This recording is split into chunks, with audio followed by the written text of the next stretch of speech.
Film ini diawali dengan scene tentara Amerika yang sedang menuju Perancis untuk melawan invasi dari tentara Jerman. Di dalam pesawat terlihat Private Ed sedang duduk dan gemetar. Ini adalah perang pertamanya selama ia bergabung di militer. Oh ya, perang ini berlangsung di tahun 1944, terlihat dari ukiran teman Ed di dalam pesawat To End the War. Kemudian diperlihatkan Corporal Ford. Ia adalah pemimpin batalion tersebut, lalu ia difoto oleh seorang tukang dokumentasi militer. Namun sepertinya ia tidak menyukainya dan mengusir si tukang foto itu. Singkat cerita, ketika mereka hampir mencapai tujuan, tiba-tiba bombardir dari daratan pun mulai memecah suasana. Hingga pesawat mereka pun mulai tertembaki, semua orang mulai tegang dan panik. Dan penerjunan darurat pun mulai dilakukan. Ed pun hampir mati karena telat membuka parasut, namun untung saja ia terjatuh di air dan ia pun selamat meski hampir mati tenggelam dengan parasutnya. Ia pun menepi dan tiba-tiba ia ditembaki oleh tentara Nazi dari seberang sungai. Ia pun berlari. Seluruh peralatannya hilang, senjata dan helm pun hilang. Untung saja ia pun ngelut di kotak mayat dari para penerjun yang gagal selamat. Dan ia menemukan sebuah senjata model M1 Granat. Bentuknya memang mirip dengan karabiner 98 yang sering kalian cari-cari di PUBG selain M24 dan AWM. Ketika ia sedang sendiki-sendiki, ia melihat satu tentara yang terdampar sedang terkepung oleh tentara Nazi. Dan sialnya, ia tidak memiliki senjata dan ia pasrah ditembaki oleh tentara Jerman. Ed yang akan menghentikannya pun dicegah oleh Corporal Ford. Ia tahu mereka tidak bisa melawan 5 orang sekaligus. Ford dan Ed pun melanjutkan perjalanan. Mereka melihat para tentara yang mati menggantung di atas pohon hingga mereka bertemu dengan 3 prajurit lainnya. Dan Corporal Ford yang melihat si kameramen yang masih membawa kamera pun melemparkan kamera tersebut. Katanya itu sama saja menandai posisi kita kepada musuh. Namun dia sih nyantui, dia masih punya cadangan kamera kecil. 4 prajurit bersama 1 kopral pun harus mengemban misi. Misinya adalah untuk menghancurkan tower radio Jerman di daerah Prancis tersebut, guna memutus kontak tentara Jerman kepada pusat. Dan jika tower itu tidak dihancurkan, maka bala bantuan tentara Nazi pun akan berdatangan ke daerah itu. Dengan kata lain, mereka wajib menghancurkan tower itu bagaimanapun caranya. Namun ketika mereka sedang santuy, tiba-tiba salah satu dari mereka menginjak ranjau darat. Mengerikan, faktanya ranjau darat adalah sebuah alat paling mengerikan di Perang Dunia Kedua. Jika kalian tidak mati, minimal separuh badanmu akan hancur.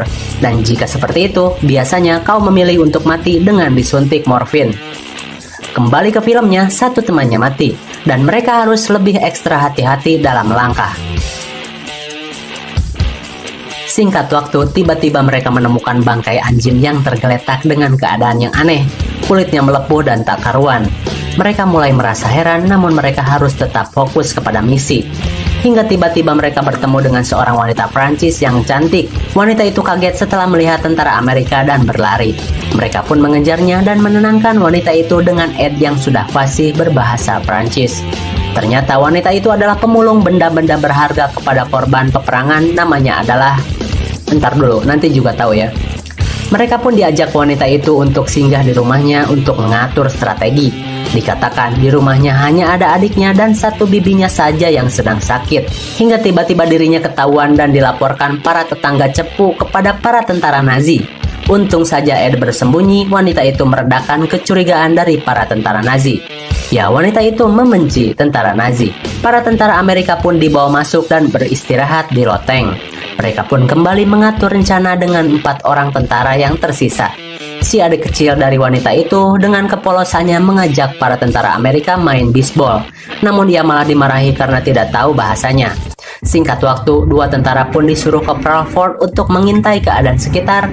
Dan Ed yang sedang berjalan pun tiba-tiba mendengar suara aneh dari arah kamar. Dan ternyata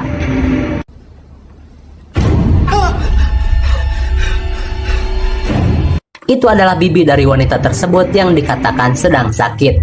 Ed pun heran sebenarnya bibinya kenapa. Wanita itu bilang tidak tahu. Setelah bibinya dibawa oleh tentara Jerman, bibinya malah menderita sakit seperti itu. Wanita itu pun melihat tangan Ed yang terluka. Ia pun mengobati tangan Ed. Wanita itu pun tersenyum dan wanita itu mulai percaya dengan Ed dan mulai berkenalan. Dan wanita itu bernama Chloe. Catat ya, Chloe yang diperankan oleh Mathilde Oliver. Soalnya penontonku suka kepo kalau lihat aktris cantik. Ed pun bermain dengan adik dari Chloe, hingga tiba-tiba datanglah seorang perwira dari tentara Nazi yang sering datang ke rumah Chloe. Mereka pun bersembunyi. Dengan songongnya, si perwira itu masuk dan kembali meminta jatah kepada Chloe. Ya, you know lah. Namun kali ini Chloe menolak ajakan dari perwira tersebut. Ed dan Ford yang berada di atas loteng pun ingin menolongnya. Namun tiba-tiba terdengar suara gaduh dari loteng. Dan ketika ia diperiksa, untung saja si adik berdiri dan mengalihkan perhatiannya. Mereka bilang, itu cuma seorang anak dengan bolanya. Kecurigaan pun hilang. Hingga si perwira itu kembali memaksa Chloe dan Ed sudah tidak tahan untuk menyelamatkan Chloe. Ia pun turun dan menodongkan senjata. Perwira itu pun disandera oleh Corporal Ford. Singkat cerita, Ed pun menyusul dua temannya untuk mengintai target yang akan mereka tuju. Di sana Ed melihat sebuah bunker di bawah tower radio. Di sana sering terlihat lalu lalang kendaraan tentara Jerman. Dan di sana Ed melihat sebuah kenyataan yang mengerikan. Terlihat para sandera yang bentuknya aneh-aneh seperti bermutasi dan seorang saintis Jerman yang menyuruh para tentara membakar makhluk tersebut. Mungkin saja itu orang hasil rekayasa genetis namun gagal dan dimusnahkan. Ed pun kaget dan ketika ia akan kembali untuk melapor, tiba-tiba ia dipergoki oleh sesosok anjing. Ia pun kaget dan berlari karena dikejar anjing herder. Ia pun naik ke atas mobil truk yang ternyata di dalamnya banyak sekali mayat prajurit yang diangkut masuk ke dalam bunker itu. Ed pun terjebak dan terbawa masuk ke dalam markas para tentara Jerman. Untung saja nggak ketahuan. Ia pun seniki-seniki masuk ke dalam dan menghindari para militer yang berjaga. Ed pun melihat sebuah kurungan yang terdengar suara geraman dari dalam kurungan tersebut hingga datanglah si saintis gila itu mencatat perkembangan percobaannya. Kemudian Ed yang kepo kembali melihat ke dalam lubang kecil itu dan tiba-tiba Ed pun kaget, kalian pun kaget. Lantas kembali Ed masuk sekalian mengecek apa saja yang ada di dalam sana. Dan kembali Ed melihat sebuah ruangan lab dengan percobaan yang mengerikan. Seperti manusia yang dimasukkan ke dalam kantung seperti kepompong yang mengeluarkan cairan hitam, Ed pun melihat para saintis gila membawa cairan merah yang aneh. Ia pun menemukan suntikan siap pakai dengan cairan merah di dalamnya. Dan Ed pun mengambil satu suntikan itu untuk bukti sampel temuannya. Hingga kembali ia berjalan dan menemukan kepala dengan tulang belakang. Namun anehnya, ia masih hidup dan masih bisa ngomong meminta tolong. Ed pun kaget setengah mati dengan temuannya itu. Ed pun semakin ingin pergi dari tempat itu dan kebetulan sekali ia malah menemukan temannya yang sedang dijadikan objek percobaan. Ed pun melihat saintis gila itu menyuntikkan cairan merah kepada sesosok mayat dan anehnya mayat itu kembali hidup. Oh my god. Ed pun menolongnya dengan mencabut selang besar yang dicocok ke dalam perutnya dan untung saja Ed pun berhasil keluar melewati saluran pembuangan air. Sungguh beruntung sekali. Di sisi lain, para temannya pun mengkhawatirkan keadaan Ed yang belum saja kembali. Mungkin saja ia ditangkap oleh tentara Jerman. Namun tiba-tiba datanglah Ed meminta tolong dengan membawa temannya yang dijadikan percobaan itu. Ed pun menginformasikan apa yang ia temukan dengan wajah yang panik dan tergesa-gesa. Ed pun memperlihatkan suntikan itu kepada Ford. Di sana Ford mulai kepo dan mulai menginterogasi si perwira Jerman yang mereka sekap. Namun tentu saja perwira itu tidak mau membuka mulut meskipun disiksa dengan berbagai cara. Dia hanya mengucapkan untuk kerajaan dewa harus mempunyai tentara dewa juga. Hingga ketika Corporal Ford sudah lelah menginterogasi si berdebah itu, ia pun menyuruh anak buahnya untuk membawa perwira itu untuk dibawa turun. Namun tiba-tiba karena kebodohannya, ia pun malah di counter attack dan ia pun tertembak. Teman-temannya menolongnya namun terlambat, ia sudah mengalami pendarahan dengan 2 luka tembak di dada dan ia pun mati. Lalu Ed ingat dengan suntikan yang ia temukan di dalam bunker Nazi. Ia pun menyuntikannya kepada temannya itu dan tiba-tiba ia pun kembali hidup dan tidak merasakan sakit. Namun ia sangat kehausan, namun tiba-tiba kelakuannya menjadi sangat aneh. Silahkan saksikan kengeriannya.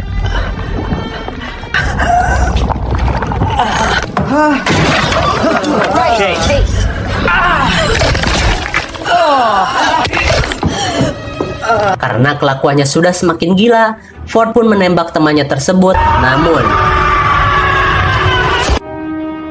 ia tetap hidup dan Ed pun menghancurkan kepalanya sampai pucat. Dan barulah dia mati. Semua orang terkejut dan keheranan dengan kejadian tersebut, efek samping daripada suntikan tersebut.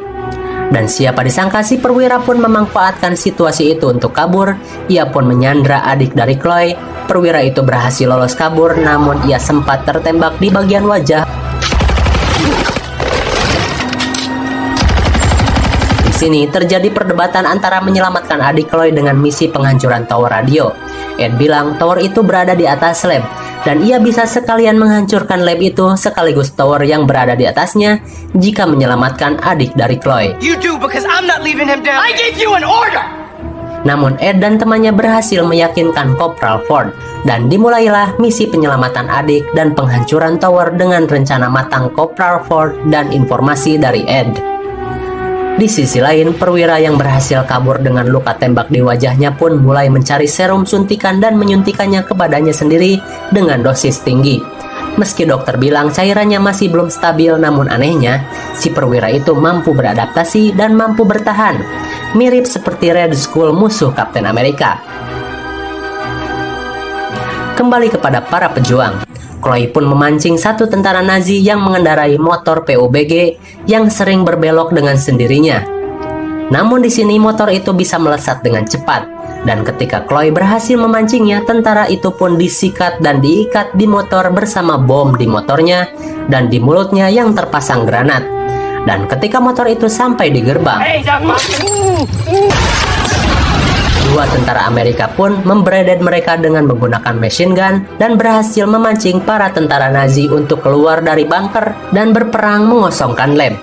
Dan di sini Ed dan Corporal Ford bersama Chloe masuk ke dalam lab. Ford dan Ed memasang bom dan Chloe mencari adiknya.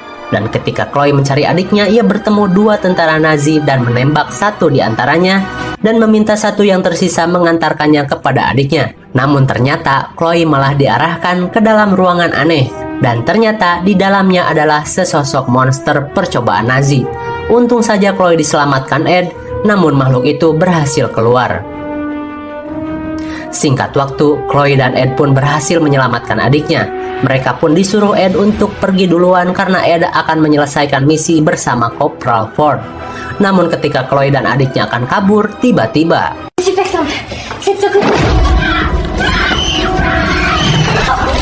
untung saja Chloe bisa selamat. Namun tentu makhluk itu belum mati. Ia kembali berlari menemukan flamethrower. Makhluk itu pun dikalahkan dengan dibakar. Di sisi lain, Corporal Ford yang harus berhadapan dengan super soldier perwira tadi, ia pun dihajar habis-habisan karena jelas kini kekuatannya jauh berbeda.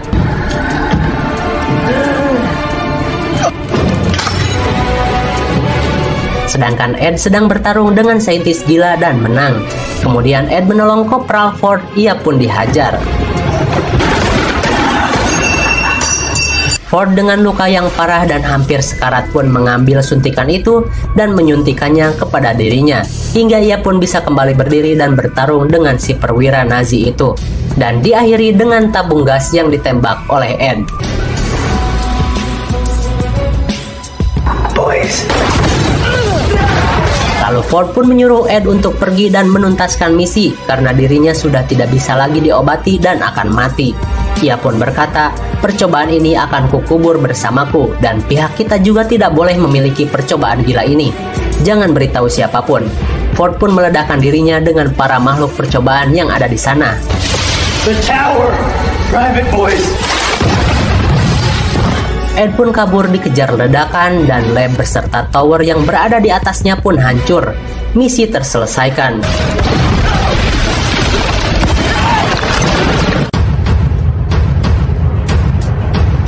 Ed pun kembali kepada teman-temannya yang tersisa dan menginformasikan misinya sudah selesai, namun Corporal Ford harus gugur. Tak lama berselang karena tower sudah hancur, para pasukan militer bantuan pun datang dengan pesawat, dan kawasan itu sudah dikuasai tentara Amerika, tanpa diketahui markas pusat Nazi. Hingga Ed ditanyai laporan seputar misinya, komandannya berbicara, Aku pernah mendengar Nazi mempunyai lab saintis misterius. Apa itu benar? Namun Ed tidak memberitahu komandannya dan membiarkan percobaan gila itu musnah tertimbun reruntuhan. Dan tentu saja film pun berakhir. Bagaimana? Seru banget kan filmnya? Sakayang juga merasa puas dengan film ini. Dari segi peperangan dan horor, film ini sangat balance menyajikan keduanya. Juga drama dari para korban perang yang bisa dikatakan miris sekali. Perang hanya akan menghadirkan kehancuran dan kesakitan. Tidak ada yang baik dan benar dalam peperangan, melainkan hanya saling mempertahankan idealis dari kubu yang berbeda. Namun di sisi lain, perang mungkin saja tidak bisa dihindarkan jika sudah melewati batas. Dan IMDb untuk film ini cukup tinggi dengan skor 6,6. Ya, kata gue juga apa, IMDb mah pelit. Gue kasih 7,0. 7,5 deh. 0,5-nya buat si Chloe. Mungkin segini saja review dan pembahasan film Overlord 2018.